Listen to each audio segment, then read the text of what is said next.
Assalamualaikum warahmatullahi wabarakatuh. Perkenalkan, nama saya Muhammad Taril Hamid. Saya dari program studi psikologi semester 4. Pada kesempatan kali ini saya akan membawakan materi dengan tema psikologi sholat dan psikologi zikir. Tujuan saya membuat video ini yaitu untuk memenuhi tugas ujian akhir semester saya yang diberikan oleh dosen saya, Ibu Ningsi Sriwahyuni, dalam program studi psikologi dalam mata kuliah psikologi positif. Langsung saja, apakah psikologi sholat dan zikir itu?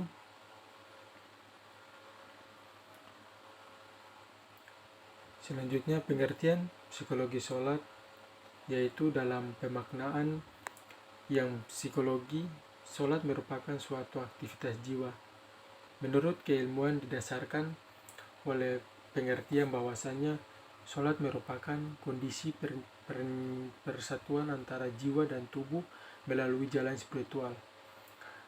Secara hakikat bisa dilakukan dengan gerakan maupun pemaknaan dari dalam memandang alam semesta, di mana jika kondisi tersebut maksimal dilakukan, maka akan timbulnya kejernihan jiwa akibat dari tercapainya taraf kesadaran yang lebih tinggi. Hal tersebut tidak terlepas dari unsur dalam sholat. Sholat merupakan suatu aktivitas jiwa yang termaksud dalam kajian ilmu psikologi transpersonal, karena sholat adalah proses perjalanan spiritual yang penuh makna yang dilakukan secara manusia untuk menemui Tuhan semesta alam. Kemudian sholat juga dapat menjernihkan jiwa dan mengangkat orang yang menunaikan untuk mencapai taraf kesadaran yang lebih tinggi dan pengalaman puncak spiritual. Sholat adalah salah satu cara mengembalikan kesadaran ini dengan perjalanan Mi'raj, yaitu menuju kepada ketinggian ilahi yang luas sehingga kesadaran rohani kembali pada kedudukannya sebagai duta ilahi yang membawa pesan-pesan ilahi. Kemudian yang menjadikan pengendalian adalah jiwa yang berserah kepada Allah, jiwa yang tercerahkan dan jiwa yang tidak terjangkau oleh pikiran negatif maupun perasaan yang gelisah, karena jiwa berada di atas wilayah itu semua. Allah menggambarkan setan pun tidak mampu menjangkau keadaan jiwa yang berserah diri kepada Allah.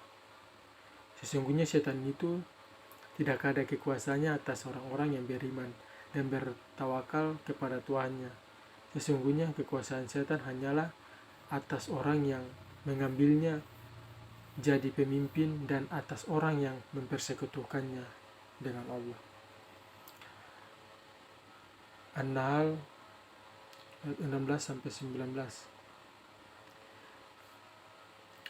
Adapun 5 aspek yang terjadi pada saat sholat, yakni yang pertama yaitu doa atau meditasi. Sholat memiliki kemampuan untuk mengurangi kecemasan karena ia merupakan meditasi tertinggi dalam suatu atau dalam Islam. Yang kedua yaitu relaksi gerakan. Sholat merupakan sebuah proses relaksasi yang akan menjadikan kita sehat. Sedangkan yang ketiga yaitu autosugesti. Bacaan-bacaan dalam sholat bisa memunculkan autosugesti yang membuat kita selalu berpandang positif terhadap permasalahan yang dihadapi. Dan yang keempat yaitu grup terapi. Ketika melakukan suatu ibadah, maka akan merasakan efek positif. Dan yang kelima yaitu hidroterapi yang dilakukan ketika berwudu atau mandi junub. Lalu psikologi dalam kajian keislaman, kalau kita kembali ke sejarah masa lalu terdapat beberapa pendekatan dalam memahami jiwa manusia. Yang pertama yakni pendekatan Quraini Nabawi, di mana jiwa manusia dipahami dengan merujuk pada keterangan kitab suci Al-Quran dan hadis-hadis Rasulullah SAW. Adapun juga Plato ialah filsuf yang pertama kali melontarkan teori 3 aspek jika manusia rasional, animal, dan vegetatif. Dalam satu kitabnya, Ibnu Sina menegaskan pentingnya penyucian jiwa dengan ibadah seperti sholat dan puasa, sebab menurutnya jiwa yang bersih akan mampu menangkap sinyal-sinyal dari alam gaib yang dipancarkan melalui akal suci.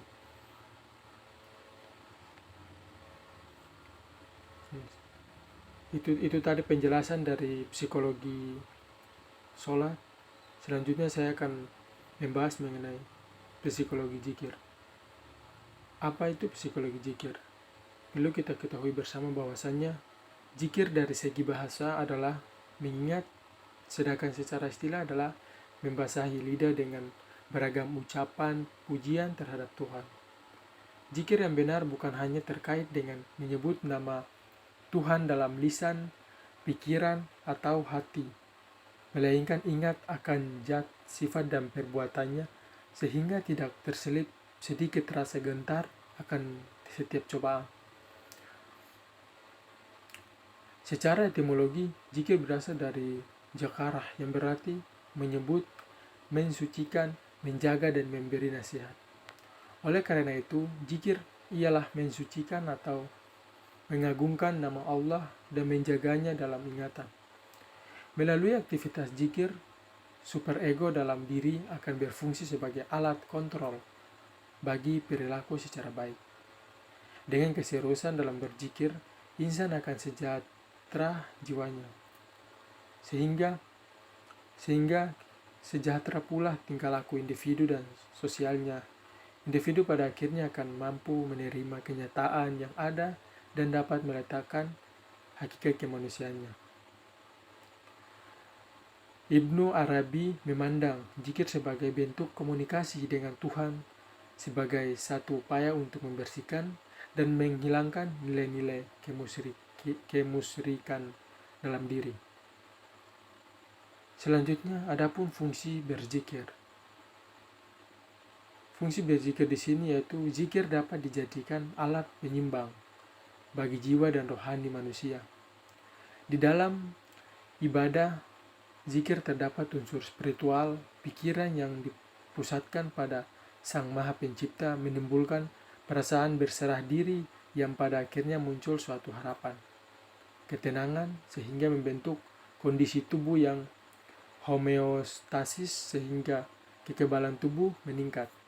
Kondisi ini tidak terlepas dari sistem kerja yang mengatur irama kehidupan manusia, yaitu hormon.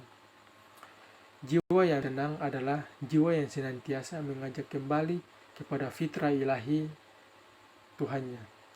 Indikasi hadirnya jiwa yang tenang pada diri seseorang terlihat dari perilakunya, sikap dan gerak-geriknya yang tenang, tidak tergesa-gesa, penuh pertimbangan dan perhitungan yang matang, tepat dan benar. Tidak terburu-buru untuk bersikap a priori dan berprasangka ke negatif. Sesuai dengan pandangan Zakia Derajat bahwa kesehatan mental adalah terwujudnya keharmonisan yang sungguh-sungguh antara faktor jiwa serta mempunyai kesanggupan untuk menghadapi problem-problem yang bisa terjadi dan merasakan secara positif secara kebahagiaan dan kemampuan diri. Selanjutnya adapun aspek zikir secara psikologi, yakni aspek menghilangkan segala kerisauan dan kegelisahan serta mendatangkan kegembiraan dan kesenangan. Lalu aspek kedua yaitu mendatangkan wibawa dan ketenangan bagi pelakunya. Aspek yang ketiga yaitu bisa mengilhamkan kebenaran dan sikap istiqomah dalam setiap urusan. Dan yang keempat yaitu aspek mendatangkan sesuatu yang paling mulia dan paling agung, yang dengan itu kalbu manusia menjadi hidup seperti hidupnya tanaman karena hujan. Zikir adalah makanan rohani sebagaimana nutrisi bagi tubuh manusia. Zikir juga merupakan perangkat yang membuat kalbu bersih dari karat yang berupa lalai dan mengikuti hawa nafsu. Aspek zikir juga menjadi penyebab turunnya sakinah, penyebab adanya naungan para malaikat, penyebab turunnya mereka ke atas seorang hamba, serta penyebab datangnya limpahan rahmat, dan itulah nikmat yang paling besar bagi seorang hamba. Aspek menghalangi lisan seorang hamba melakukan ghibah, berkata dusta, dan melakukan perbuatan buruk lainnya. Selanjutnya, aspek orang yang berzikir akan diteguhkan kalbunya, dikuatkan tekadnya, dijauhkan dari kesedihan dan kesalahan, dari setan dan tentaranya. Selain itu, kalbunya akan didekatkan pada akhirnya dan dijauhkan dari dunia. Aspek yang selanjutnya itu orang berzikir akan membuat teman duduknya tentram dan bahagia. Aspek zikir juga dapat menghilangkan rasa dahaga di saat kematian tiba, sekaligus memberi rasa aman dari segala kecemasan. Yang terakhir yaitu aspek memberi rasa aman kepada mereka yang takut, sekaligus menjauhkan bencana. Sekian dari materi saya. Wassalamualaikum warahmatullahi wabarakatuh.